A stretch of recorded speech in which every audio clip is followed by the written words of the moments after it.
Welcome back, Doc Heads. Hey, we're back. It's another week, and we're still under COVID. If you've seen the news, that is still happening. What's it like in LA there, Bowers? You guys got robots guarding the street yet?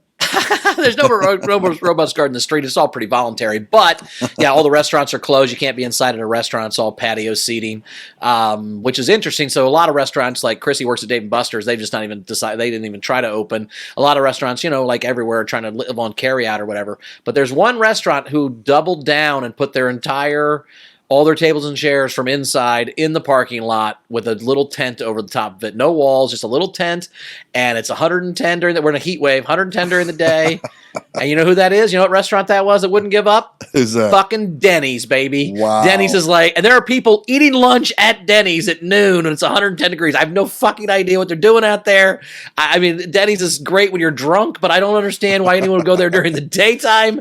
It's just weird. So they're just starving to get out. That's all it is. Like whoever puts it out, that's the product. That's all they need is to be outside. Yeah. It doesn't matter what you're serving. Yeah. So Holy Denny's went with it, and people are going to Denny's during the day. So it's, and I was in Florida for a couple days, and then Florida doesn't give a shit about anything, So, yeah. So it's just interesting where you're at in the world depending on what this is all doing. So I don't know, dude. Well, you're from Indianapolis, and it was so weird because we had the Indy 500 this weekend. Yep. No one in the stands. And we were allowed to watch it on TV here for the first time without a sellout. Usually it has to sell out first. Which it can't. Yeah, which it can't. Because literally they sell tickets until people stop buying tickets. They've never had a sellout in the history because they literally can stuff 150,000 extra people in the middle no matter what. So, yeah, there's no such thing as a sellout. But, yeah, it's always been later at night. But we got to finally watch it live. It was so weird. We're watching it live, real time, and it just didn't seem real. I mean, it was, not that it's an exciting race anyway. The only thing that makes it exciting in auto racing is the crowd and the events surrounding it. Otherwise, it's just cars going around in a circle. Every now and then one breaks. And that's the most you can hope for. And that happened a few times. But other than that, that was it. All right. So for this week, we have probably... I'm going to argue that this is one of the better documentaries ever made if you look at it in its entirety. I mean, crazy awesome story. Yep. And the way that it was shot, it was so quick that, we watched all 3 episodes of Don't Fuck with Cats, Hunting an Internet Killer. And I flew through it before I even knew, that it was over. Like it went by so quickly because the way it's shot, it bounces from person to picture to video to person to picture to video. Just it's perfectly timed. Like I didn't notice it until I got toward the middle of the 3rd episode, and I was like, "Why is this so easy to consume?" And I'm like, "It's totally the way they put it together." Like, yeah, it's a good documentary. It does a good job. Yeah. And I don't usually spend much time talking about that kind of stuff, but this one stuck out a little bit. I was like, man, whoever made this knows what in the fuck they're doing. So, and let's start with the story. Just the craziest story. And I don't know how I never fucking heard of this before. Now, and it's one of those things where like I think honestly what it is one murder.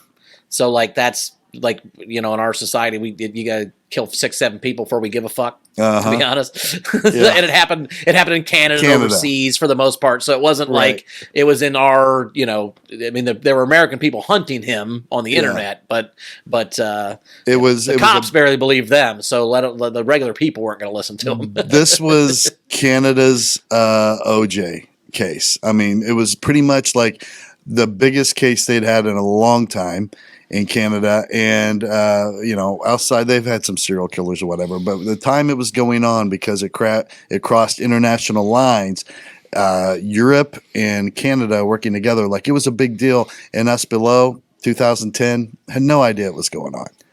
So now I saw some CNN, a lot of American news channels covering it, but I breezed right past it. If it was Well, on, I'm not watching a lot of CNN generally. I mean, I yeah, do now just to make sure we're not in the middle of a civil war day by day. But I just go, are we dying? Or anybody catching on fire? No? Okay, then I don't watch it anymore. So yeah, I can see how that would have passed us by in 2010. We were doing other shit. 2012. for sure. But And it's Canada, so we don't exactly. concern ourselves.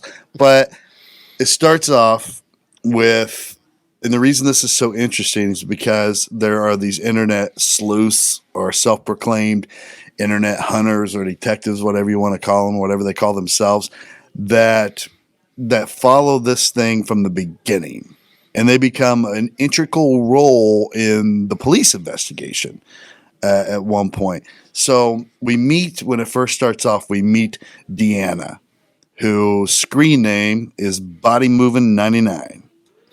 Which from a Beastie Boys. It's a Beastie Boys song. I guess, did that come out in 99? Is that where the 99 comes from? I don't know. No, but I didn't look that part up. Deanna, she lives in Las Vegas, and she's a data analyst for a large casino there. She's a computer nerd, and she just tells us, hey, when I'm home and not at work, I'm on the internet.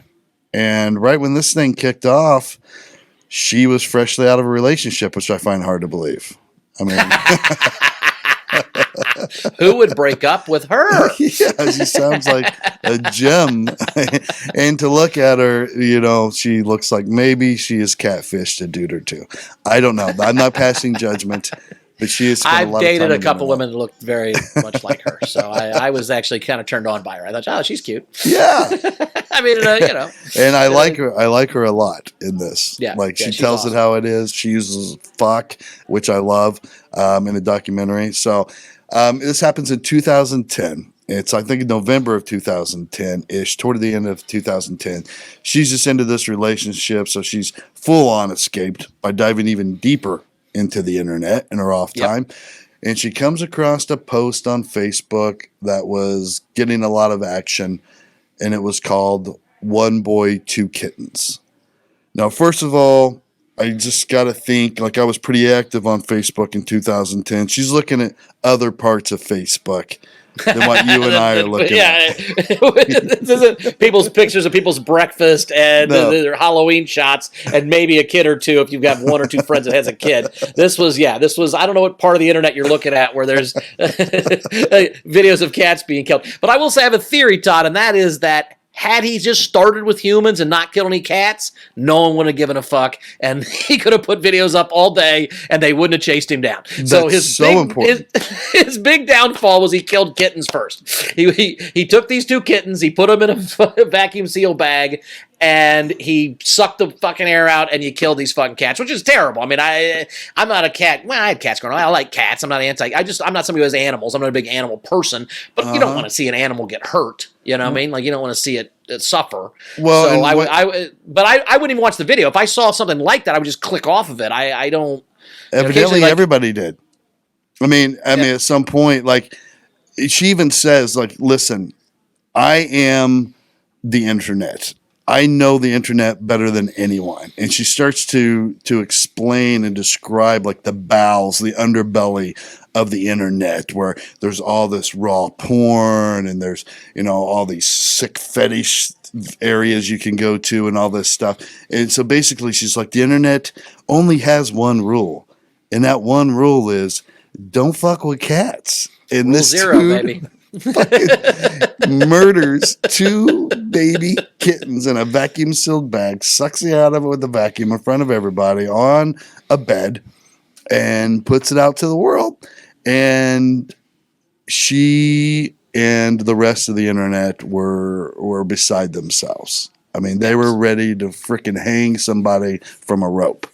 Yeah. And her and John Green, who's the other hero in this story. So John Green and Body Moving kind of form this little team to go find this motherfucker, and then they do a really good job of it was amazing. They found the cigarettes. Oh, those cigarettes are only made in North America. It's got the Surgeon General warning. They were able to stop this. I mean, on some level give them credit for even being able to watch the video enough to notice shit like that. Because the minute I see these cats getting sucked through the air, I'm like, oh, I'm not gonna watch. You know, it's like you ever click on the wrong thumbnail on Pornhub or whatever, and it comes up and it's two dudes, and you're like, oh shit, sorry, and you fucking click. Like I'm not like, I wonder where they live. Like it was banana. Like the idea. Now again, it's justice, and I'm glad they did. I mean, like they fucking did something I wouldn't do, which is go out of their comfort zones to fucking try to figure this shit out. Well, she takes great pride in the fact that she's an internet detective of sorts, and she's seen everyone just go crazy, you know, just how people get when they're pissed off about something. And this is to a whole new level of pissed off. Oh, sure. So people are just firing away, you know, hey, motherfucker, we're going to hunt you down, and they're just going crazy on him. And then she sees John Green, who's starting to point out things in the video, and she's like, oh, John's got a brain like I got a brain. So she reaches out and she's like, hey, we need to get together and get some more like-minded people and start looking into this thing, try to figure out who the fuck this guy is so we can turn him in. Because they didn't even know where to start to turn him in. Their first reaction was to call the police, but they're like, where's the jurisdiction? We don't even know if he's in the United States. Yeah, we don't know where he is. Did you know, this is a weird little detail, but one of the things they did throughout the documentary is whenever they would like log onto someone's page, they'd have their name, and then you'd see them type in their password. Do you know how long John Green's password was? He had like a fucking 37-character password he knew by heart. It was I was like, oh, I just wrote down, John has a long password. I don't know if that's real or they're trying to throw us off the center, because like after it would talk about, I mean, I think we're getting to the point where like, you know, so they get together, and then like the Rescue Inc. guys came in, which I think were interesting. You know, they have that show, right? Or these like these muscly tattooed biker dudes who've like decided to fuck up people that mess with fucking cats, which is a cool fucking show. But his password had 3 letters. I don't know if you noticed that. He went and he was in. So there's between John Green and the fucking Rescue Inc. guy. It's about 18 characters in his fucking password. I have a feeling with some. It might have been ink. His password might have been ink. I have a feeling, according to some of the shit that John Green pulls off on here using specialized software or whatever, this dude's some kind of high-level IT guy or some kind of network security guy. So he definitely has like a 47-letter / special character / number. Yeah. He's using dingbats for 3 of these fucking letters for sure. He's changing fonts in the middle. It's font specific. Oh, Jesus Christ, John, really? Can you imagine if it was that? Like, okay, capital G Helvetica, lowercase Times Roman, EA5. Italics, bold. Like, Jesus Christ, dude. This is your Wi-Fi password? You remember that old joke I had? I maybe only told it twice on stage, but you remember everybody's jokes. But I had it where I tried to set my password to a very specific description of a vagina because I know no computer hacker is going to know what that is. That's not what I remember. I remember you saying IT sees your password, so if you want to have a vacation, go. my password is McComas 49. I'm going to burn down this fucking office and kill every motherfucker here. Next Wednesday. That was your password. Underscore 1971. Yeah, I remember that joke. There's another joke of yours we're going to reference here later. So John's one of those guys that joke was intended for, but he does some good work, dude. I mean, like he goes through that Facebook account, which was a fake one called like "You Only Wish 500" or something, and he sees that the only other video that the guy he shared a video, and it was the movie trailer for Catch Me If You Can with Leonardo DiCaprio and Tom Hanks, which was the Frank Abagnale story all about a con man who is smarter than everybody else and can't be caught. So he's like, oh, this guy he's starting a game. Like he wants to be like that guy. So that really challenges him and Diana, and they're like, "Fuck it, we're in." They're looking at everything in the room in the back, like they're like, "Oh, you know, wall sockets in Europe look different than wall sockets in the U.S." We're going through all that wolf blanket's a North American wolf. His name is Brian. He lives on by Yosemite. I've met that wolf. There's only 8 of those blankets manufactured. Yeah, they were really pulling out all the stops. These two are fun at parties. Let me tell you. but they got It's like, special that brains. cheese dip's not from North America, right? That's a South American cheese dip. I don't know where they got that motherfucker, but I know a label. That's a green label. They only have the red label in the North American salsa. Like, Jesus Christ, lady. They hear a voice in the background, and they're like, "Oh, it's another language. What is it?" And somebody else in their Facebook group that's from the Ukraine's like, "Oh, it's Russian. It's definitely Russian. I know Russian." And so she interprets it for him, and they're like, "Oh, it's a TV show." And then Deanna's like, "Yo," when she watches, she's like, "I hear a click. I hear a click. He's playing a recording of this fucking TV show." And they worked like 8 weeks on trying to decipher this Russian in the background before they figure this out. I'm like, these guys are dedicated, man, dedicated. Yeah. And then a second video appears, shot in the same room. Dude's now playing with the dead cats, like really putting in their face now. It was posted on some what they call a sock puppet account, which is just a fake, like, temporary account. And the account had been since deleted. And this account now identifies information pertaining to all the group members that have been looking into him. So now it's like, yeah, game on, motherfucker. You made us fall for the fucking Russian television recording, and now you're fucking are pointing out that you know who we are, and everybody's getting a little freaked out about it. So now you're ours. And they strip. This is what I'm talking about, where I think he's some kind of computer engineer or something, John Green. They got some kind of software. You feed the video in, it strips it frame by frame and turns every still frame into a JPEG image for you. Right. And they go through like over 10,000 JPEGs looking for clues. And that's where you talk about they found the Marlboro Lights. And had the Surgeon General's warning, which I didn't know this. I guess it makes sense. They're like, if it has the Surgeon General warning, that pack was sold in the United States. Yeah. Because it's our Surgeon General. And they don't have a Surgeon General in Europe. Yeah, which I never or if they do, about. it's a different thing. It's like the Queen says these are bad for you, is what they say in England, I guess.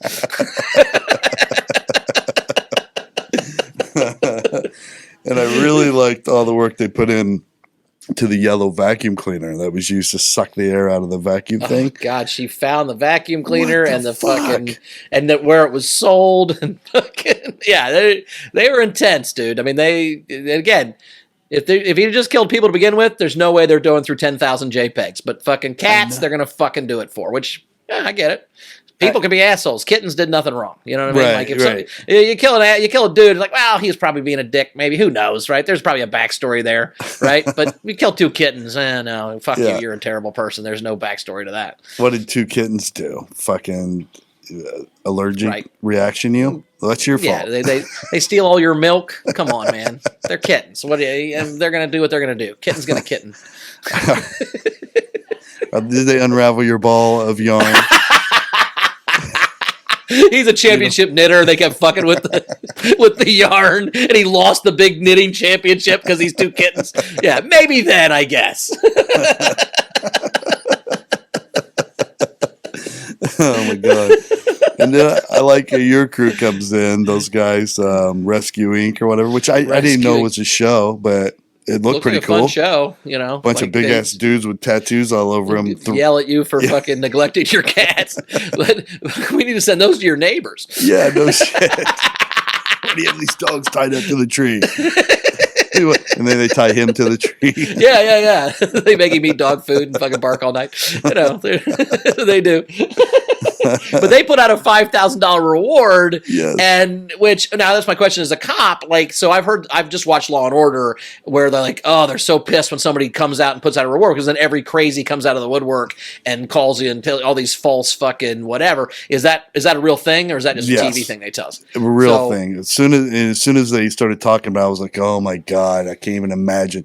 Like at $5,000, they're evidently, they have a big following, and now everybody and their brother who like, oh, this guy has a hoodie in his profile pic, Right. and they're just sending that to them like, the fuck, man. This guy puts his arm behind his ear. I saw that guy do that. Yeah. I think it's Rachel Green from Friends. She does that a lot too. So I think maybe it was Rachel.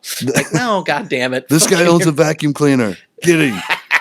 Fucking like every stupid tip they could possibly get to run down. They're having my neighbor smokes Marlboro Lights and they got a Surgeon General warning on them too. So it's probably him. Fucking go get him, dude. Give him $5,000. Just a wave of useless tips. They're getting nowhere. And then an account called Jamesy. Jamesy. This is my favorite. This is 3 words, by the way.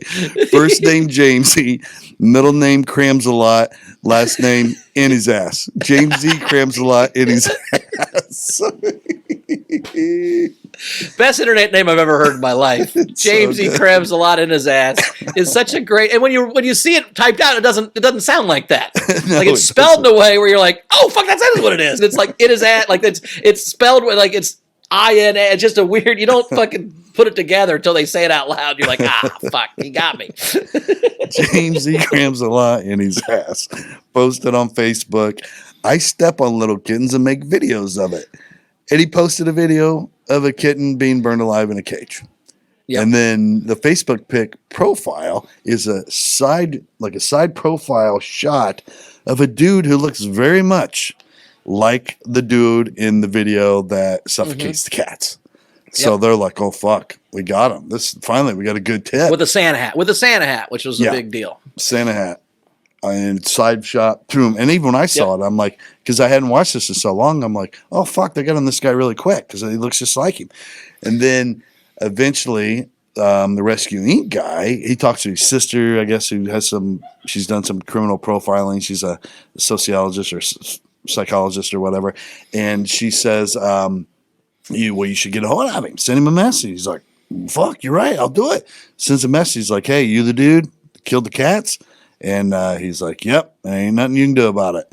And then they were like, well, bet we can, because we have these internet nerds that are fucking incredible detectives. And they start going through and finding, through his friends list, and they're like, oh, there's all these ties to these people in Africa. And then they find like a group photo that he's, tagged in or whatever. And they're like, oh, we got him, but he's conveniently wearing like a paintball gun mask or whatever. Yeah. Side note, how nice is Nambia? I right? Google Earth. I was like, gee, I thought Africa was all like just fucking desolate and terrible. This is like this really nice fucking hamlet of like green grass and shit and like buildings and like infrastructure in Nambia. I'm like, I didn't know this was a thing. Nambia looks real nice. I think this is the nice area where all the people that make the horrible decisions against the people that live in the other parts of Africa live. Oh, gosh, that makes sense. That makes sense. Traditionally speaking, historically speaking. This is where all the wealth goes when they steal it from the people. Right. This is where all the blood diamond money goes. It's warlord estates. Okay, that's nice. I'm on the left. It's 2 blocks down off of Child Soldier Lane. So just go there. There's no guys in Nike jackets running a 50 cal in the back of a Toyota pickup truck there. No. You have to check your 50 cal at the gate, at the guard gate. You can't take it into the neighborhood. There's a big pile of fucking weapons by the guard gate. Rocket launchers and shit. But that's a sad dude. So they fucking start bombarding that motherfucker, and he kills himself. Yeah, kills himself. And that was after Deanna and John, like the real internet detectives, were like, guys, you're on the wrong track. You're being duped. We already looked into it. It doesn't match up, whatever.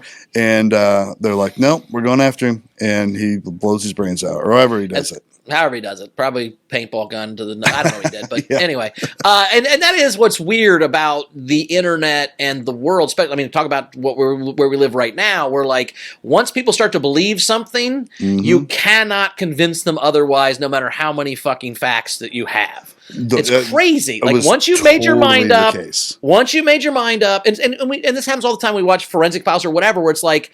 Yeah, the guy fucking did it. We have DNA and blah blah blah blah blah blah blah. And then, or the opposite actually. A guy gets exonerated, and the family's like, "We still think he did it." It's like, right. Well, no, he did it. I'm sorry that you believed that, and I'm sorry that you had bad information. But here's the DNA. It was not him. It was this guy. And they're like, "Nope, I'm not going to not believe what I believe." It's like, come on, man. It's totally the case. It's totally true. And I forgot, it was even what Deanna and John did was they somehow took that profile pic that looked so much like the guy in the video. They had a way to track to see if that photo had appeared anywhere else on the internet. They found it on a porn site. A reverse image search. Yes. They did a reverse image search and found, he just pulled this off this website. that was a porn site, and and then they still didn't believe him. They're like, nope, still a guy. No, still a guy. stop. Yeah, we're gonna yell at him until he commits suicide, just because we won't listen to anything else. Right. Fucking assholes. And you know how they have, and the guy has some problems. You know how there's suicide by cop. I think this was suicide by social media troll. Like, but he was like, I'm just going to do something to cause the social media trolls to attack me so hard that it's going to make this easy for me, Well, or make them feel bad. And he could also have been a troll himself, and it just got out of control. Like, he may not have understood the rule about cats either. Like, he was like, ha ha ha, I killed cats, and thought it'd just be people yelling at him for a couple days. Right. And it turned way more into, he's like, oh shit, this got away from me. This isn't good. These guys are fucking serious. They guys know are where I bananas. live. And she said, and Deanna did say, you got to be careful not to become a monster and not become the thing you hate. And that's part of this too, is you know, to fight violence with violence. I mean, like, okay, this guy killed cats, and then you go murder him. Well, like, okay, that's still, now you're a murderer. I'm not sure the anger from cats justifies you murdering someone, and maybe it does, I guess, but in people's minds. But so that's where I liked what she said about, you got to be careful when doing this stuff, that you can't get lost in it and then become just as bad as the person you're hunting, which I think is very important. Absolutely, because they went ham, man. And then another fake account DMs some of the members of the Facebook group and basically says, hey, the person you guys are looking for is named Luca Magnotta. They pronounced it like 17 different ways, according to what parts of the world you are from. But Luca Magnotta, and Luca Magnotta had a real internet presence when they look into it. Like, there was a plethora of YouTube videos and photos of him traveling the world, and he had even a fan presence. All these fan sites. Now, what was interesting, all the fan sites had like 8 members. There was like 40 fan sites with 8 members, which, okay, that seems a little weird. My question to you is, do you think it was Luca that sent them that original message? For sure. 100%. I think so too. Yeah, I don't think he wasn't getting chased enough, so he was like, "Hey, the guy you're looking for is me." Yeah, and then so it's all these pictures, all these places. But then when they start deconstructing those, that was the thing I thought was the most amazing part. They found the actual fucking pictures that he had photoshopped his face onto. And they found the real pictures with the real people in them. Because like, at first glance, it looked like he was an influencer, just like traveling the world, and like he was a model. And he had created these online rumors about him dating Madonna, and that he was River Phoenix's long lost cousin, and all these people. And the whole thing was him. Like, he had made probably thousands of these sock puppet accounts and was fucking pretending to be fans and starting rumors and all this shit. I think my favorite thing ever is that they were called sock puppet accounts. That makes me so happy. It's just such a fun name for like a fake account. It's just hi, how are you? I'm on here. I like this Luca guy. It made me so happy they call it sock puppet accounts. But yeah, he made all these because things up. Sock puppets are not real puppets. It's like an extra layer of fake.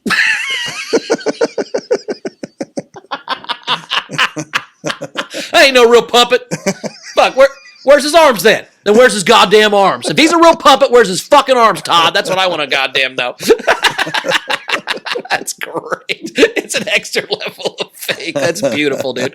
Yeah, so, but all these accounts are fake. All this shit is fake. Fucking, and then he reaches out to, or no, he calls a radio show because he's beside himself because he's been linked to a Canadian serial killer woman that he's dating her, and he wants to clear his name that he's not dating her.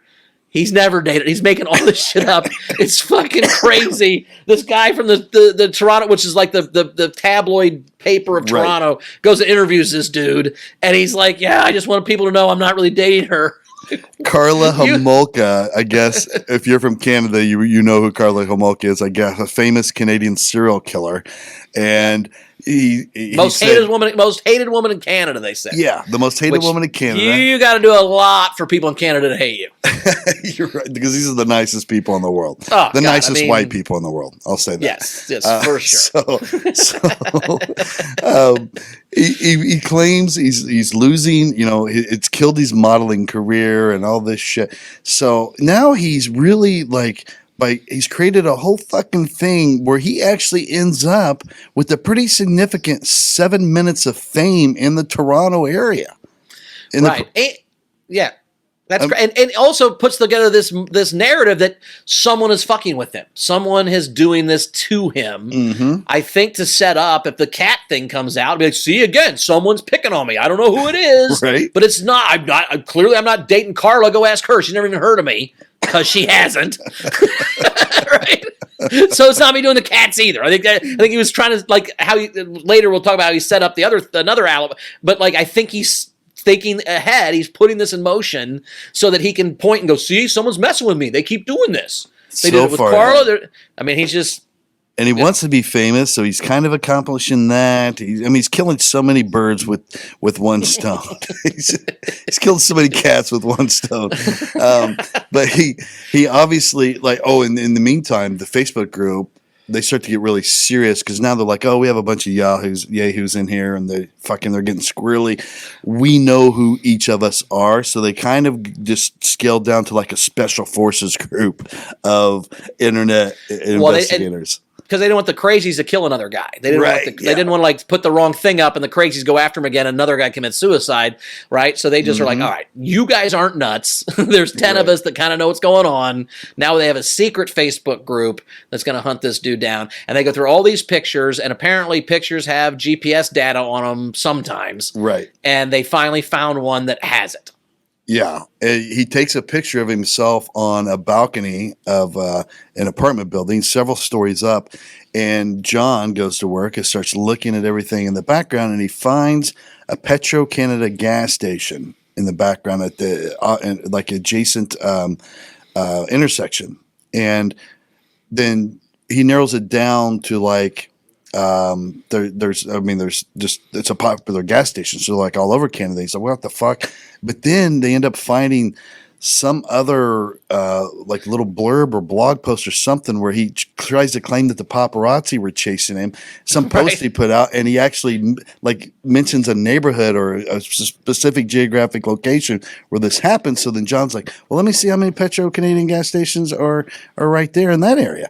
And there were 6. Goes to Street View on Google Maps or Google Earth and just starts fucking looking around. And he's like, there's the apartment. Boom. Now I know where the fucker lives. And that's what reminded me of your old joke. You remember that old joke you had? Oh, about Google Earth? Yeah. About fighting with your wife in the yard. You got your shirt off and you're fucking screaming at her. And that's when the fucking Google fucking Earth satellite takes the picture of your house. And now there's just a picture of you fighting in your yard with your wife every time you fucking look up your house. Such a great fucking joke. But in my head, I'm like, yeah, it's too bad the Google Earth thing, when it took the picture, they just didn't see him through the or through the window with the vacuum cleaner. And they'd have been like, oh, there he is right there. He fucking look. He's doing it right now. Because if they would have, these guys would have found They would have found it. And that's the thing. He went down every street. They did this several times in the thing where they go down every street of Google Earth until they find the thing they're looking for, which is fucking amazing. I mean it's unbelievable. Like make these guys actual law enforcement on some level. Yes, like the stuff you were doing the stuff you were doing in the truck with all the listening and stuff. They were doing this from wherever the fuck they live. It's crazy. I would take this group. I would at least take Deanna and John on any cyber crimes investigative law enforcement group anywhere. They are elite at what they do. I mean, no cops would have put this much time into any of this. Especially for cats. Exactly. And that's part of the problem is that they, at some level, I think that, the police don't focus on these animal crimes that turn into serial killers, where if they would actually find this kid when he's 16 killing fucking cats in his backyard and go, let's watch this motherfucker, because probably he's going to stab a guy with an ice pick in about 2.5 episodes or whatever. So they're real good. And then a second video happens, right?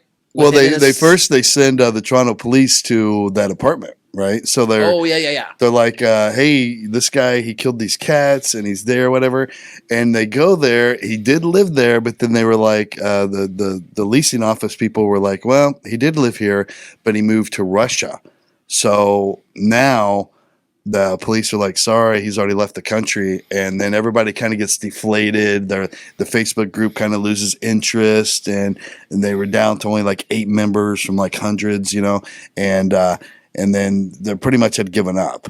And then another video starts where he drowns a cat, puts his cats. I mean, again, we don't want.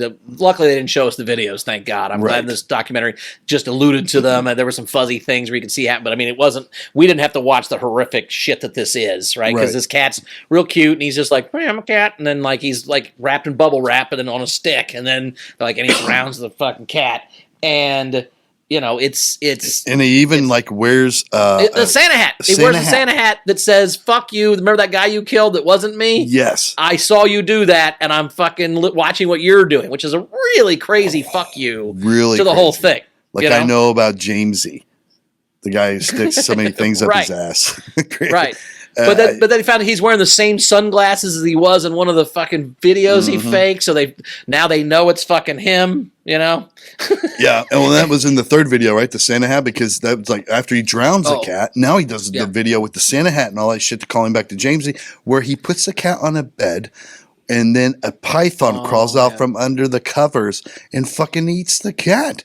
I'm like, I mean, first of all, I'm not touching a python.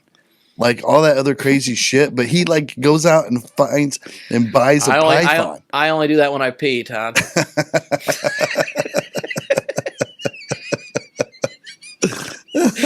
I don't touch pythons either. I'm joking, but yeah, no, I'm with you, dude.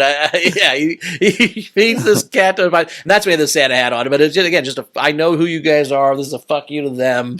And it was all to revive, I think, this group because he's like, oh, you know, they're not trying to find me anymore. I don't see that they're doing anything. So let me really amp things up. I'll drown a cat, feed one to a python, let them know about Jamesy. Boom, they're back in action.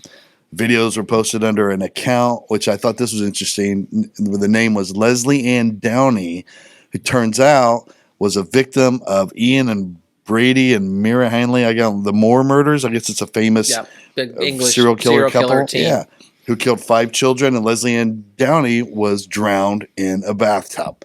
Like he put so much thought into these things and leaves so many like weird little breadcrumbs for them to figure out.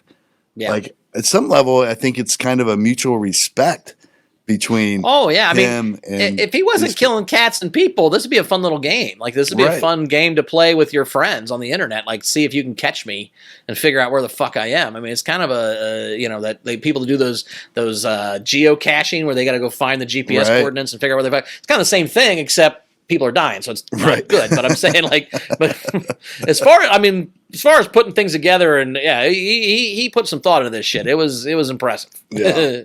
And I like this. It helped me figure out who this guy was. But they get another message from a fake account stating that Luca was in London, England, and he's staying at the Facilier Inn, whatever it's called. And then a dude named Alex West, who's a reporter. Is he a reporter for The Sun in London? Yeah. Okay, yeah, I think so. So maybe they've talked to the Toronto Sun people or whatever. Yeah, and that's a tabloid too. Like this is like the sensational naked chicks on the fucking front page and like all the scandal shit. And if the Queen's fucking grandnephew fucking wrecks a car, that's that's the Sun. It's like our old National Enquirer, kind or whatever. Of. Yeah, I mean it's a little bit. I mean more people read it. Like it's more like Us Weekly probably, but but a paper. You know what I mean? Like the National Enquirer, we all think it's stupid. It's about aliens and dumb shit. Right. The Sun is like just a tabloid, but like everyone reads it, but it's just scandalous page 6 shit. Like, gotcha. Okay, it's like TMZ now, but kind of, yeah. TMZ is perfect. Yeah, TMZ and paper essentially. So he's like, you know what? I'm gonna try to make a story out of this. I'm gonna go there and secretly wear a recorder and try to talk to the dude. And when he gets there, he finds him, talks to him, and it's recorded.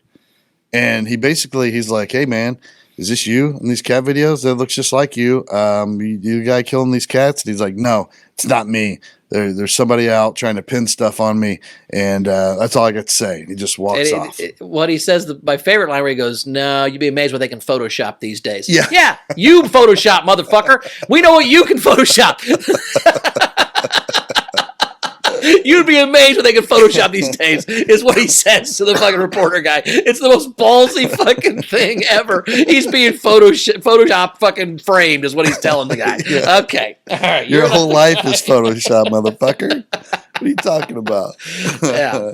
So he sends another taunting email, right? Yeah. And fucking, and then he sends he threatens to kill people. My next movie is going to have people in it or a person in it or whatever. Well, I like how he freaks a body out. Body moving 99. sends her a little video of him walking with a phone, recording himself walking through the casino that she works at. Yeah. Now, do you think he went there? Or do you think he somehow got that footage, like could have been internet stock style footage? Yeah, but she knows when she sees it, that's my casino. Right. So he knows where she works. So whether he's there or not, it's still a hey, right. and I might come get you, motherfucker. Yeah. But at the same time, he doesn't want her to stop looking for him. No, like that's what he likes. I mean, so like it's weird that like he wasn't like, hey, stop following me or else. He was just like, oh, I know who you are too. You know me, I know you. Ha ha ha. Let's figure this out. It's like he's just trying to up the stakes. Like, all right, let's make it even more serious for her. Will she keep going?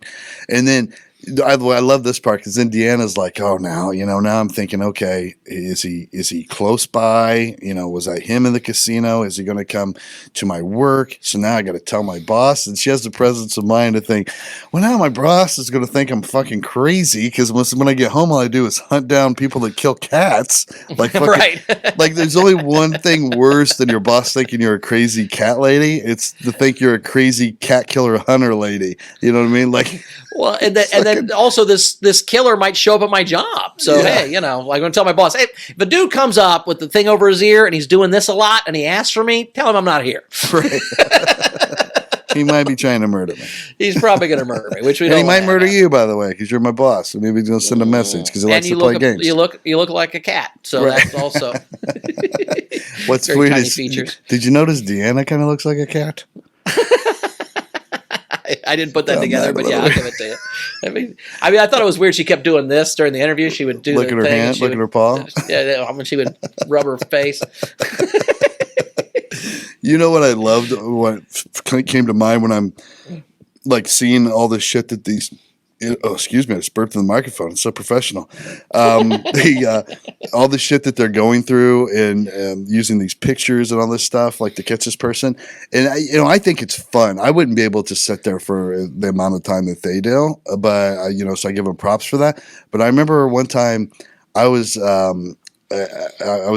put in charge of catching this one fugitive, and he was a cross-dressing prostitute / robber. Like there was an armed robbery that he was wanted for, and we're having a hard time finding it because it doesn't stay on the phone very long. So we're having trouble tracking the phone or whatever. So I get on social media, big on Instagram, big presence there. It's how it gets a lot of work, I assume, through Instagram. And I notice in one of the most recent posts, there's like a selfie, and I can see like a bus behind, like what, just like a corner of a bus, like a big, like, Greyhound bus or something. So I'm like, oh, is this motherfucker skipping town, going to the bus station? So I took the last ping of the cell phone, found the nearest bus station, and I'm like, we have a guy that can check for that stuff. So he's like, yep, it's got a ticket, leaves at like 3:00, which is in like 20 minutes. I'm like, oh shit, we're going to scramble. There's no way we can get there before I'm still in the office. I'm like, there's no way we can get there before it's on that bus. I don't even think we can get cops there in time. So I get a hold of Sean Latham, our buddy. And I'm like, dude, get on Instagram, go to this account, start messaging this cross-dressing prostitute like you're interested, and see if, because she has to do it from his or her phone, right? It's on a bus. So I'm like, we need that, keep that phone on because this fucker cycles it off so fast we can't track it. So I need you to keep him on the phone. So he does for like off and on for like an hour and a half. We were able to send guys and catch up to the bus and pull it over and have everybody get out and arrest him. All because of Sean Latham. Had Sean finished, or was it mid blowjob that you caught the guy? We waited. We waited till he finished, and then. So the bad guy was like, "Wait, is this a $20 chef wants to fuck me? Holy shit, this is awesome!" It was so funny too because Sean was my roommate. Latham's a perfect undercover fucking show for that. He's so great. But that was the thing because I was like, I don't have time to fucking create an account or call one of the cybercrimes people with a fake account because they're pretty savvy to what oh, this is a newer account or whatever. So I'm like, dude, Sean says he's a comedian, all this like, there's no idea, and it says he's in California. But he was living with me at the time. He was at the apartment, so he just sitting there on the couch, like fucking funny. Help reel it a bit. Nice, it's fucking crazy. I love that. That's hilarious. And all this reminded me of that so much. So And here another video surfaces. John Green watches it and then sends the leak to Deanna, and she kind of was on a little bit of a hiatus. And in this video, Luca kills a human being. Yep. Kills Stabs a guy with an ice pick. Stabs a guy with an ice pick. They noticed that this is important later. They noticed that the song during this video was also in one of his montages of all his whatever. So clearly it's the same dude, obviously. Because in this one he hides his face so much more, right? Because he's killing a dude. It's murder, but it's the same song. And then he brings out a puppy and kills that. Which, by the way, this happened several times during this fucking documentary. Did you notice how much more people were broken up about the puppy? Way more than the fucking dude. Even the cop that watched it had to turn it off when the puppet, and then I couldn't watch anymore. So you have no problem watching a guy get stabbed 85 times in the chest. Okay, that's just standard cop shit. But when and again, I get it. Puppies are cute, and I don't want to see puppies die either. I'm not saying that whatever. I'm just saying it's just interesting the psychology of people where that's their line. And just the graphic detail that they were so freely describing the murder of the dude, both of them. First, Deanna, I mean, she's talking about, all right, he pulls out an ice pick and he's just stabbing and stabbing and stabbing, and just so graphic in the explanation with no emotion. And the moment she mentions and then a dog walked in the room, she chokes up, starts bawling, and says, I have to stop. And just fucking covers her fucking face. You just described a graphic murder of a young man with no problem. But that's how humans work, and by the way, especially women. I can't blame them. I mean, you know, you watch a movie and they'll kill 97,000 fucking people, but if that dog dies, goddammit, well, that was a shitty fucking movie. Right. Right? Like, I don't care. I mean, there's movies where the hero's wife and child die, and you're like, oh, that's sad. But then when the dog dies, you're like, not the dog, you sons of bitches! Where were the focus groups? There's no way this should be in the movie. Yeah, sadly, this would be the part that would get them in trouble in making a movie. They would be like, boy, we really got to handle this with kid gloves, you know. We gotta figure out the part where, I mean, because dogs are even more than cats. I mean, cats. For a majority of the I mean, there's half the people that love cats, but the people that don't like cats are like, fuck cats, who cares, right? Right. But like, everyone thinks dogs. I mean, like, there's not a single person who's like, fuck dogs. It's universal. I mean, there's, even cat people are like, no, I mean, dogs are still great. I mean, if you love cats, you can love dogs too. Yeah, so now he's a murderer. All this interesting stuff. They make note. There's a Casablanca movie poster hanging on the wall, all these things. So they contact the detective at the Toronto Police Department they had spoken with before that ran to the apartment that they identified for him. But some time passes and they hear nothing back from him. So they set a Google alert, but no news stories break about the incident or the discovery of the body or anything. So now they're thinking, well, maybe the murder didn't happen in Toronto. So they go to work and found a YouTube video posted 3 months prior to the ice pick murder, and it contained one new photo that they'd never seen him use before. And they examined specifically like the traffic light that shows over his shoulder, and they match it to the traffic lights in Montreal, Canada. I mean, the work that these people put in. And I will say too, they were also very good at like, and then I remembered that there was another video where it's like, how the fuck did you remember that? Like, you watched this thing 4 months ago in this blog post where he said, hey, space, sexy. And you're like, oh, he puts the space in, like, okay. I mean, like, the stuff they noticed about this dude, it's incredible. What's so funny is he thinks that people care about him this much. And they do. Yeah, Usually that's not how it happens. Usually when you think people are looking at you, no one's noticing anything you're doing. Like, no one ever fucking knows what you're doing. They don't fucking give a fuck. You know what I mean? It's like, how many times do people go, oh, when are you going to come to my town to do a show? And you're like, I was there last week, motherfucker. I put fucking 9,000 ads out. I fucking called you. This happens all the time. All the time. When you do come to my town, I was just there, you fucking asshole. So, but the fact that they are noticing all this shit, and they're noticing all the nuances he's putting into it is, again, it's symbiotic on some level. You know what I mean? Like if and they even talk about it at the very end. Like, did they cause this because he knew they were watching him? Right. Who knows? You know what I mean? Because he was that much of a narcissist. He needed people to watch him all the time. Absolutely. They pulled that old Google Maps trick, and this time they don't even have a neighborhood. They just know Montreal. They go through every street in Montreal. What the stairs look like, and they just Google map. down Montreal. He takes these streets, she takes these streets, and they just fucking do that until they're like, oh, there's the building. We found it. It's this university over here. No problem. It's right there. Yeah, He stood right He's in there. Montreal. Now they have to start all over from scratch with the Montreal Police Department. As luck would have it, they don't know. And it took them so long to even get the Toronto police to listen to them once. Anyway, now they got to start all over. Like, all right, here's this weird thing that happened, and we're not crazy, and da da da da. And of course, they're getting nowhere. They don't hear back from anybody. But as luck would have it, a janitor of the apartment building, I think they get a complaint about an odor in the alley or something behind this apartment building. He walks back there, sees a suitcase by the dumpster and all the trash just laying out. Sees maggots coming from it. Opens it, body. Well, he goes, well, there was this shitty suitcase with a lock on it, so I knew it was interesting. And then I saw a bunch of maggots coming out of it. Right. So I opened it. Now, my thing is this. Don't open a maggot-filled suitcase. Whatever it is in there, you don't want to see it. Just call a fucking policeman and go, this thing smells real bad. There's a bunch of maggots in it. I don't think I should be opening this thing up. But he does. He opens the maggot suitcase. I mean, that's plenty to call the cops right away. You don't have to fucking open it, dude. It's suspicious enough already. We get it. And then there's a torso. No arms, no legs, no head. Just a torso. And by the way, later we see a video of him carrying the suitcase out. That's a tiny suitcase. How small was this little dude? Yeah. That got killed. Like, he had to be, like, tiny. Because you're not fitting my torso in a fucking carry-on bag. It's just not going to fucking happen. No. Well, like, you think you could cut your arms and legs off in your head, you could fit in a carry-on? I don't think I could. I know I couldn't, man. You'd have to do that extender thing. The fucking luggage would have a gut. No way.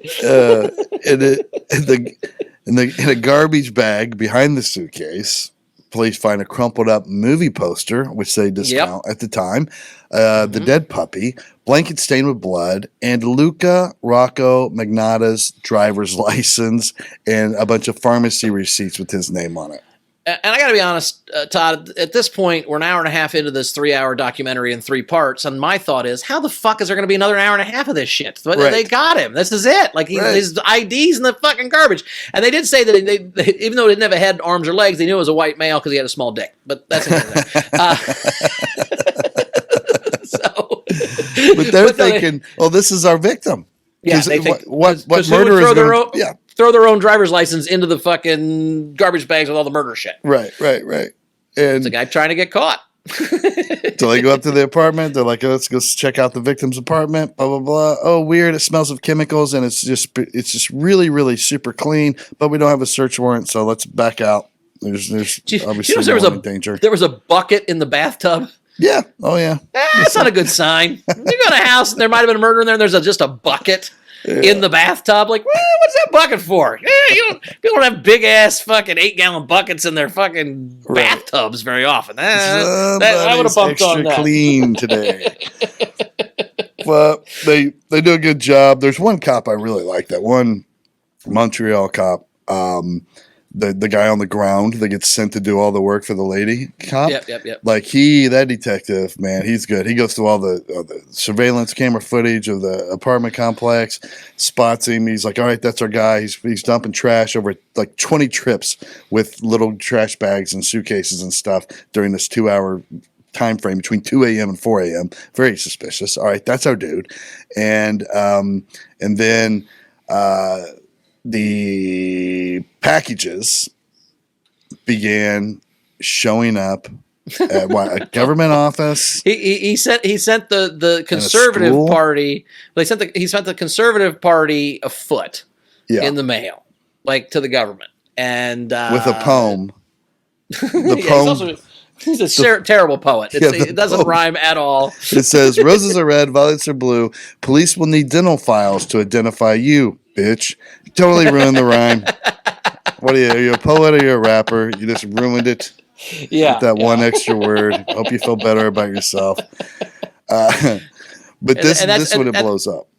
Yeah, when they start, and that's where Deanna and them start thinking, well, shit, are we causing this? Is he committing these murders because we're chasing him? If we weren't chasing him, which I mean, I think that's a quality thing to think. I mean, like if this guy's trying to get attention and then we give him attention, like on some level, like that's what I think about school shooters. It's like well, if we just never published their names in the paper and we never knew who they were, we never had their manifesto or their Facebook page, would people still do it? Or are they looking for notoriety and they don't care the consequences of how they get it? Right. Which I think is what happens a lot. So I understand your question in that. And that's, but they did they found where the post office where he had mailed this shit, right? Little barcode. And they found they found the video, and the guy mailing the fucking foot was the same guy that was taking out the garbage, in the place. So and they're uses like, his okay, middle we got name. this He guy. uses Raka. So then finally they make the connection. All right, Luca Magnata is not our victim. He's our fucking murderer. Yeah. So let's go. They find his mom. Go track her down. Yeah, he sent a hand to the Liberal Party just to be fucking not make this political, right? So he sent a foot to the Conservatives and a hand to the Liberals, and then they find his mom, and his mom she's a mom, but the most delusional person on the planet. It's not hard to see how he ended up. I mean, looking at mom, to be honest, she's the most, like you said, so delusional on all this. And I like how they're like, we're looking for Luca. Is your son home? Oh, no, why are you looking for him? Is it because of those cat videos? And they're like, we're leaving. And I told him not to use my vacuum. I told him not to use my fucking vacuum. It's ruined now. No, you're happy, Luca? It's clogged with cat eyeballs and fur. I can't fucking use it anymore. I had to get a new goddamn vacuum. So then the cops watch the murder video because they got this murder, and finally they get through and we're like, "Hey, watch this fucking video, you dicks! This is your goddamn murder. This is your thing." Because they've finally they reached out to Toronto. Well, that's what happened. They're like, "Hey, well, this guy, he's got his address history shows Toronto. Let's call the detectives there and see if they know anything about him." And they're like, "Yeah, funny you mentioned that. These Facebook people, these internet people, like sent us a pretty interesting video. You might want to watch it because it's a movie of your murder." So it's and the poster you found in the garbage is on the wall while the guy's getting murdered, which is like, oh, well, fuck. Okay, there you go. So now they know exactly that it was apartment 208 was the scene of the crime. So now they get their search warrant. They go in there, and I like when this is the Inspector Hamlin or whatever her name is, the female inspector, and she seems to be like she's the boss. When she's looking at that video and she has her Deanna moment when the dog walks in, hers is even more intense because she's just having no problem talking about like the head. Like he's playing with the severed head in the bathtub and he's twirling it around, and now we can actually see the victim's face clearly. It's an Asian male, and then a dog came in and I've got to stop. And I'm like, Jesus Christ! Even a cop, like, but she sees murder all the time. She doesn't see dead dogs, and that's part of it. You know what I mean? Like, part of it is just the shock of the whole thing. And we don't even know how he killed the dog. Like, nobody could get through. No, they never told us. Long enough to tell us. I didn't even know. You know, I mean, probably not a python. But I didn't know they didn't mention that again. But I will say they showed the video, and I noticed this before they mentioned it. But like, in the video where he's taking out the garbage, he's in a yellow shirt, and then they finally get a video of him and the victim coming back to back to Luca's apartment, and the victim has the yellow shirt on. So this motherfucker killed this dude and then wore his clothes to dispose of his body. That is a serious fuck you, dude. That's like I mean, he knew he was doing it. That's my point. Is he knew what he was doing. Absolutely. Right? And so like, I'll wear his shirt. That'll fucking put this piece together. Because he wanted to get caught. Obviously, he had to be. Yeah, he's like, that's just my size. I'm going to take this. Mine's got a little bit of blood on it from all the stabbing that went on. Thank you. And so then it's like a big fuck you, though. I love that he's just always leaving breadcrumbs because it was almost like I know they're going to see me in surveillance camera footage, right? Of these things I'm doing. Wouldn't it be cool if I was wearing the victim's shirt, and then we'll figure that out until way later. Right. You know what I mean? Like he just really gets off on those, when it's like he's writing a murder mystery book that we're supposed to pick up on this shit, but it was for real. It was real. Like there's points of this where I'm like, maybe this isn't real. Maybe this is just a really well written movie. Dude, okay. Now this is the second time I watched it. I remember the first time I watched it, I got maybe halfway through this thing, and I kept waiting for them to reveal that this was fiction, like this was made up, because I'm like, you can't. This never happens. Like there's no way somebody did this. And then when you find out all the way through, like it is real, this is fucking mind blowing. Like no one's ever had a case like that. It's like the guy was making a movie without cameras. Yeah. He's going to use your cameras and use you as the cast and make his own movie. And this is where I get impressed by Deanna and John again, because she's like, all right, well, here's what we can do. We'll figure out where you got this goddamn dog. Right? So they went on Craigslist and they went through millions of fucking ads for dogs till they found, and she knows that he does a space, comma, space, and he misspells probably a lot. Right. So probably. Probably or probably, right? And she just finds this oh, here's where he got the dog. It was 2 days before the murder video, he got the dog. And then they did the same thing with the fucking later with the gay site or the dating site. Men looking for men. Like he's like, well, that's probably how these two met. Let's just keep looking on Craigslist. Boom, spot one. Well, same space before, comma, space after. Boom. And he always uses sexy guy or, all these other terms. And they're all like, these terms. And she's like, this is how Luca talks. That's how they met.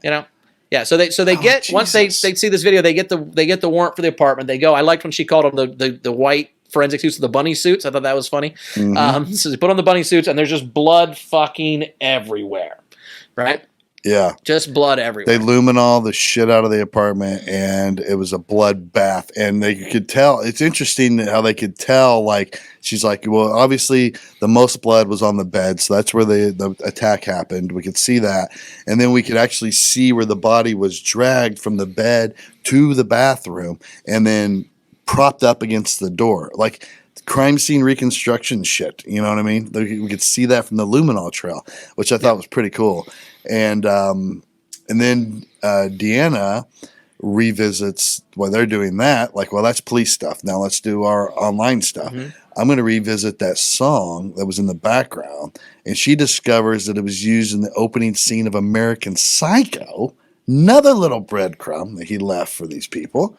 He put it in a random YouTube video of him like just looking hot or whatever, posing, and then he played it while he killed the guy, and it's the fucking beginning song of. I mean, and you find out this guy's a movie buff. He loves movies, and so he put all this shit in there. It's just fucking. So then Montreal says, "Okay, it's this guy.Ca's the guy. He's the fucking killer."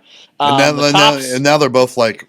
Probably a serial killer, right? Which was what the Facebook group was already thinking. They were fearing this before. Now the police are catching up to that notion. Like, this guy's evolved from, which is what they do. They evolve from animals, torturing and killing animals, to people. And he just got his first person.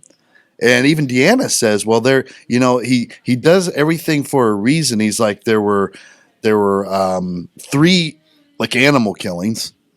So I'm expecting 2 more human killings. Right. And then maybe he's done.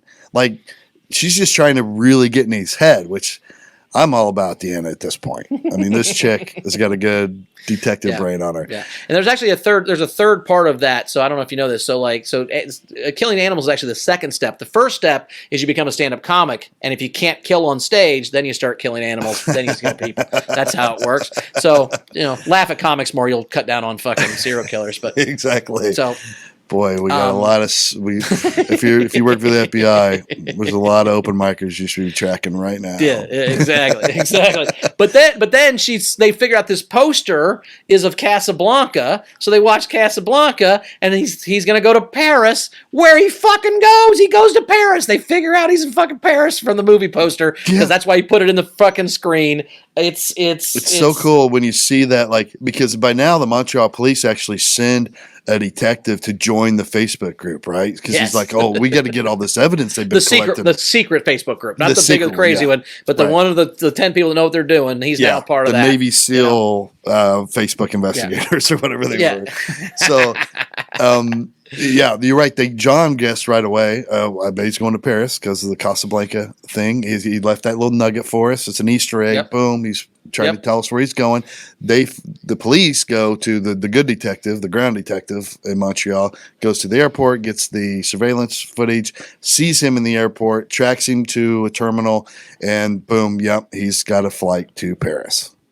And now it's on. But they just miss him. Kind of just like Catch Me If You Can. Mm-hmm. They see him in the airport. He gets in the cab. They figure out where the cab is. The cab tells them what hotel they picked. They're in the hotel. They're fucking ready to go. He doesn't spend the night in the hotel. Like, he fucking checked in. That was by design, right? Like, he's like, in case they're tracking me, I'm going to make a reservation at this hotel. And I'm going to sit across the street and see how many fucking cops show up. Yes. No, that was a trap. Yeah, for sure. He wanted to see what the cops knew. He's fucking... I mean, the guy was smart. I mean, as much of an asshole as he's fucking smart. I think most serial killers are smart, but he's like next level. And then Luca's mom continues to be delusional. She goes off. Well, she thinks the internet people are the problem. Yeah, they're crazy. They're drugged in. They're like, oh, yeah, you look where he took his picture. Blah, blah, blah. It's like, bitch, your son killed 3 cats, a dog, and a fucking Asian kid. And they found him, by the way. All these pictures paid off. They figured out, they tracked him through this shit. So it's not like it wasn't like, if they're doing this, it's all bullshit, and then they don't find him. Okay, but they did. They found him. They proved that it was a thing. Like, God damn it. And by the way, he's, at this point, Luca is traveling the globe. He makes a hotel reservation at a pretty nice hotel called the Novotel. Like, at this point, I'm like, where is this dude getting his money? And at the time, I was like, I just hope to God it's not from YouTube and Facebook monetization, because I am struggling with my videos. And if this motherfucker is getting travel the world money from his... How'd you get your page monetized, bro? How many followers do you have? You're using copyrighted music. How in the fuck are you making so much money and not getting copyright strikes? And he's showing murders. I think it's all dark web shit, but it's just, Yahoo Answers isn't fucking Yahoo.com. But the mom does float this, and this is interesting, and I kind of like this because it made you kind of doubt for like half a second that there's this Manny guy that's behind all this. There's a puppet master, right? And she even shows a video, the one cat video, where there is a third hand. I don't know what that means, but there's a third hand, and this is this Manny guy who had started pimping him out and started beating him up, whatever. And that's when he's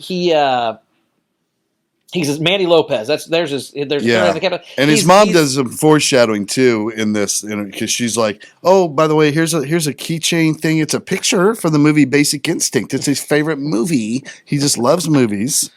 And this, and he goes to a lawyer.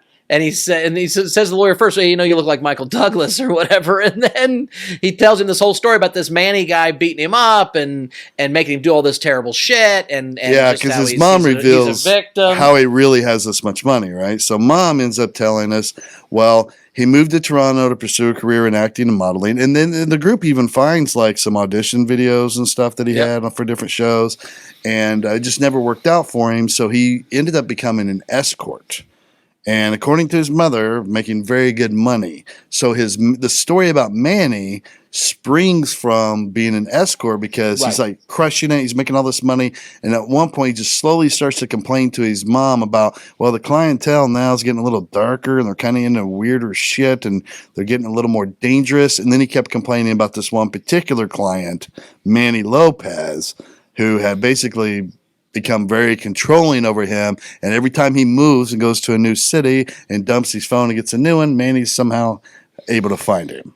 Yeah. So he is laying this down thick and way ahead of time. Kidnapped, taken to Miami, raped by a bunch of Manny's friends, left for dead on the beach. That's when he goes to a lawyer in Miami and digs in this whole fucking story. It's just the planning of this is just next level, right? It's almost like I don't know, super villain-esque. I mean, it's so well thought out.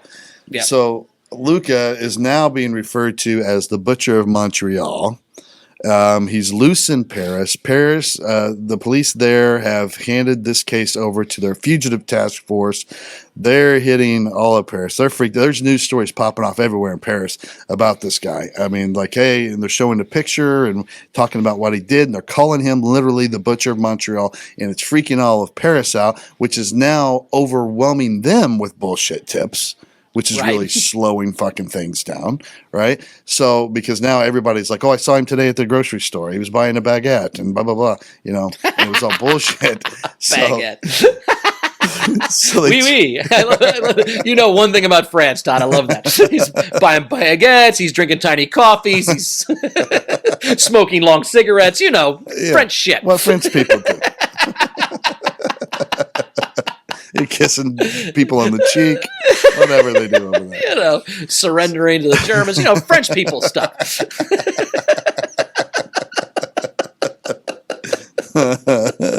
They're checking all the hotels.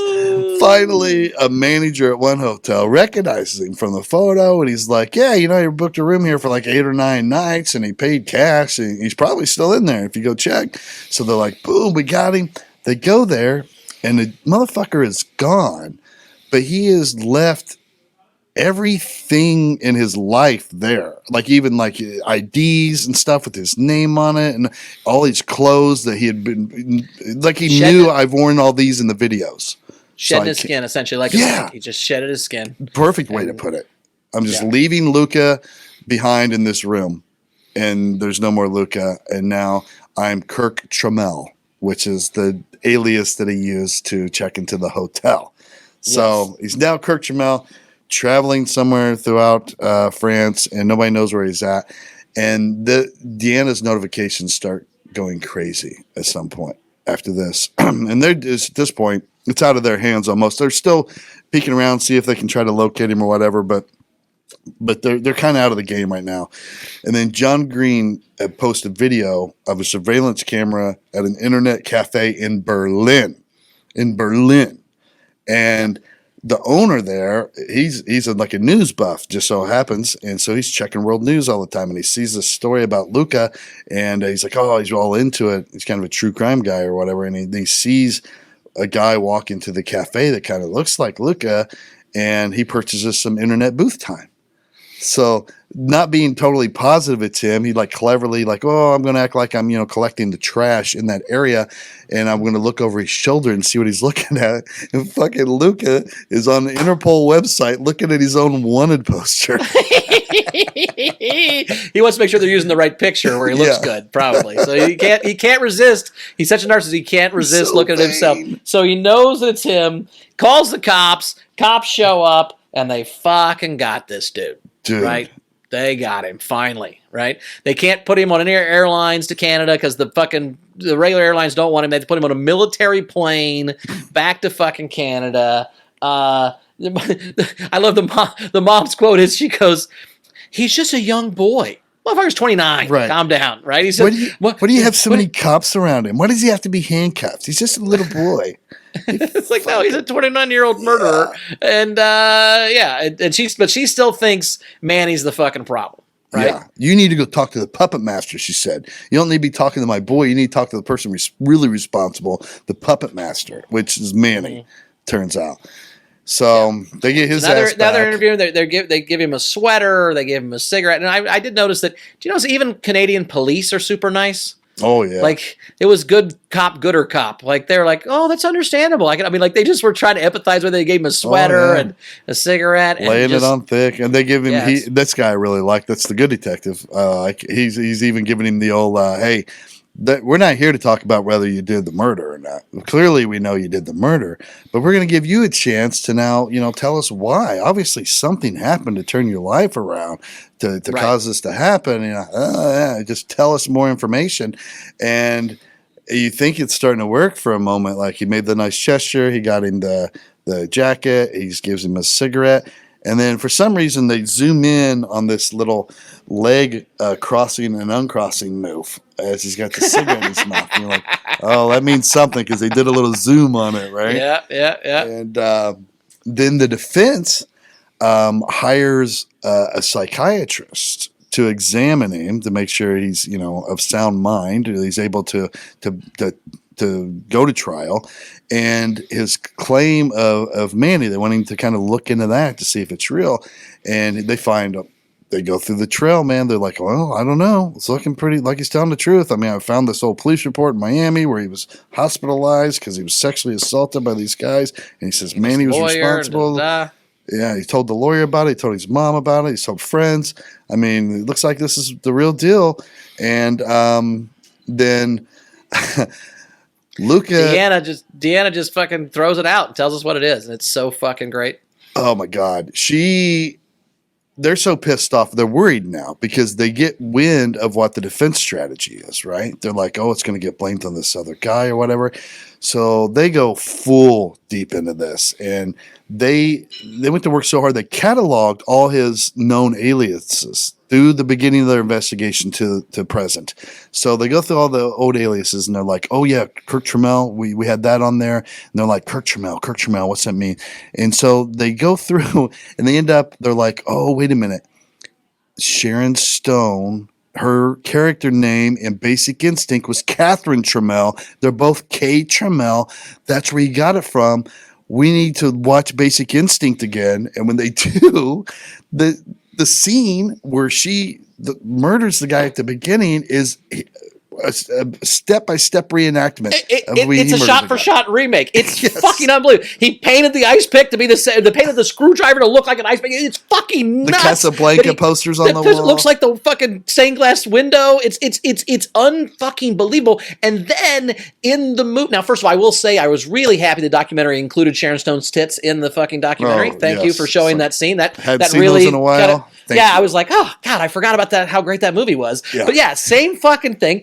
And then the bad guy that put her up to it is her ex-boyfriend, Todd. What was his name? Manny. Oh my God. He's been fucking making this up this whole time. It's so fucking, I mean, literally, it's mind-blowing. It was like the end of Usual Suspects, dude. When that came, I'm like, this can't be real. This has to be a fucking movie that someone wrote. This is ungoddamn believable. That's almost the ending of Basic Instinct, as you find it's a whole flipperoo and it's a it's like fucking crazy. It's one of the craziest things I've ever seen. Like I was like, I didn't have as easy time watching it as you did, just because today got away from me a little bit and I had to watch it, so we didn't keep you up till midnight or whatever. And so I'm like, I'm trying to get through it, and it's just like, okay, you caught him. Let's be done. And then. Nope, this is the best thing I've ever fucking seen in my life. Like the best ending of any show I've ever had. Like the fact that it all connected together. And can you imagine as much as crazy as it was for us and how much we appreciated how it all came together at the end? Imagine them in real time putting it all together at the end. Like, oh my God, now everything makes perfect sense as they're putting this together. Can you imagine being in that room? Like when be on their forum or whatever, like dude, their chat room, they had to be going nuts. And this might be conspiracy theory, but I'm pretty sure he found a lawyer that looked like Michael Douglas on fucking purpose. I thought the same thing. That wasn't random. That's why he's in Miami. He never went to Miami ever before or after. Yes. He just found a lawyer that looked like Michael Douglas on a phone book and went fucking there. Because we forgot to mention the first time he goes to that lawyer, as soon as he walks in the room, the lawyer's like, I remember. Oh, you did? Oh, okay. Yeah, I mentioned that. Yeah. So he's like, that's why he asked me if I look like Michael Douglas. Like, it's fucking full circle. It's ungoddamn believable, Todd. It was just fucking. Oh, Jesus Christ. It was. I mean, just blew me away, dude. I mean, the last 10 minutes of this thing was just. I mean, literally, it's like one of those movies where you fucking see all the fucking things, all of a sudden, all those strings in the room connect. It was like watching an episode of a fucking written television. It was unbelievable. And it was, except for Luca's mom, when all this comes together, when those internet detectives put that together, everyone who believed his story immediately was like, we're so stupid. He fucking fooled us the whole... Like, they instantly changed like that. Like, nope, he was full of shit, and this is fucking incredible. Well, so and they did say that there was no... Because one of the things he did say was that when he was killing the guy, that Manny was calling him and telling him what to do every step of the way, and they checked the phone records, and there was no phone calls in and out of that place for anybody. So it's like, well... Yeah, he fucking... Any chance sliver you had that you're his mom, there's no fucking way. I mean, he did it. I mean, it's just... Yeah, so he gets convicted, first-degree murder in 2014, gets sentenced to life in prison. Let's talk about heroes and zeros. Do you have a hero for this one? Well, I think we got to go with John and Deanna. Obviously, couldn't agree more. I mean, there's no. I mean, just the that they went through the entire city of Montreal on Google Maps or Google Earth. that alone. Just for that alone. Like if anybody else would have done that, I'd have fucking given them the hero. But goddamn, just the hours it took to do that. I would tell you this: those people are the only reason this documentary got made.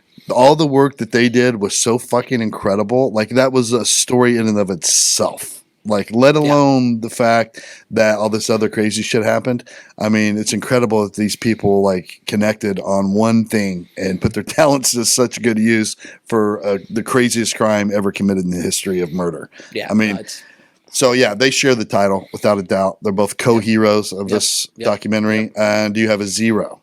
Well, we can't make Luca the 0. That's what we decided. I mean, I think it's a toss-up for me between his mom and the python that ate the cat.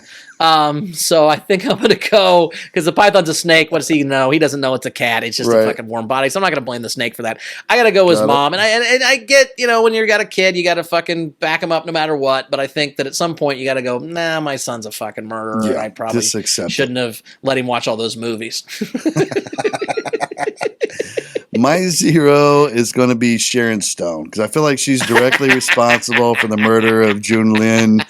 And if she hadn't delivered such a captivating performance in Basic Instinct, it's quite possible Luca would have picked another one of her performances to shape his life after. So maybe if she would have been better in the movie Sphere with Dustin Hoffman, he would have worked hard in school and became a space doctor investigating extraterrestrial technology here on Earth.